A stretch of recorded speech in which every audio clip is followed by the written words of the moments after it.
When we first saw Hindu, my dad had the same kind of reaction that I had, which was one of just like, that's what a boat should be. And a guy named Foggy lost the boat to the bank, and the boat was at the point where they were going to have to scrap her.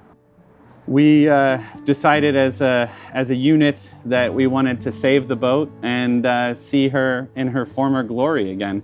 When my father committed to it, he committed full tilt and decided he would put his retirement savings towards saving the Hindu. And my job was to do the hands-on part of it.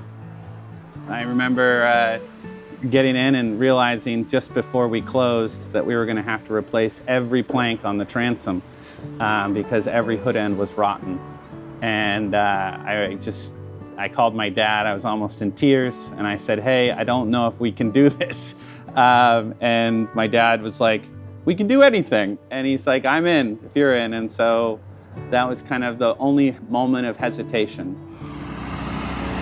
We brought it back to Maine because we had done a lot of work in Florida, in the Keys.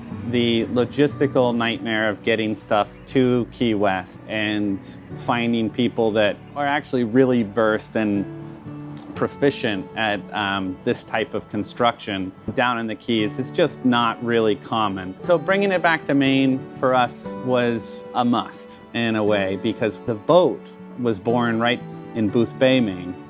Not even, I guess, 30 miles as the crow flies from where we're sitting right now.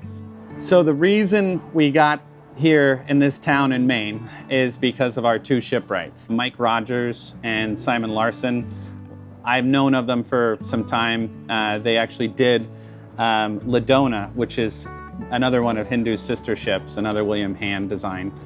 And they had done such a beautiful job with the rebuild of Ladona that I wanted them on the Hindu team for this rebuild.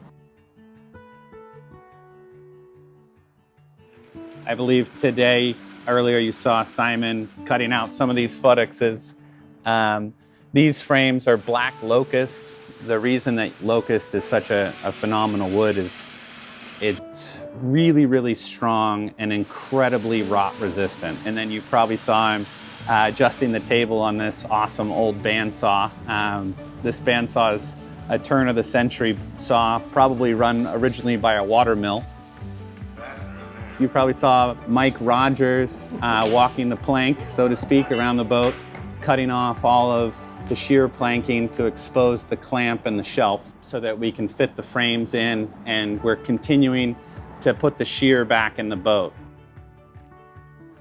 The pandemic has definitely slowed us down. The refurb should be finished by next June, not this coming, but the following.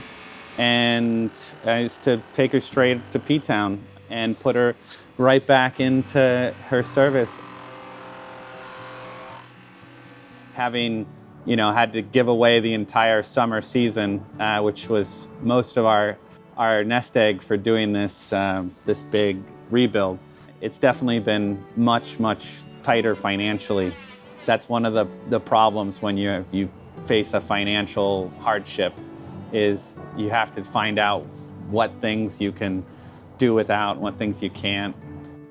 For me, at least, I don't sacrifice quality. And, nothing's cheap on a boat like this. There's many, many ways that you can help with the Hindu. I got people who come in and sweep the floor here at the shop, and some people are helping us out on our GoFundMe site financially, and that is, huge. Without Simon and Mike, this would be impossible, and without the help of all of our friends and donors, I mean, this project is, to me, it has to be done. And I'm doing it because I think the boat deserves this second chance at life. She ran for 100 years. She served for 5 years during World War II.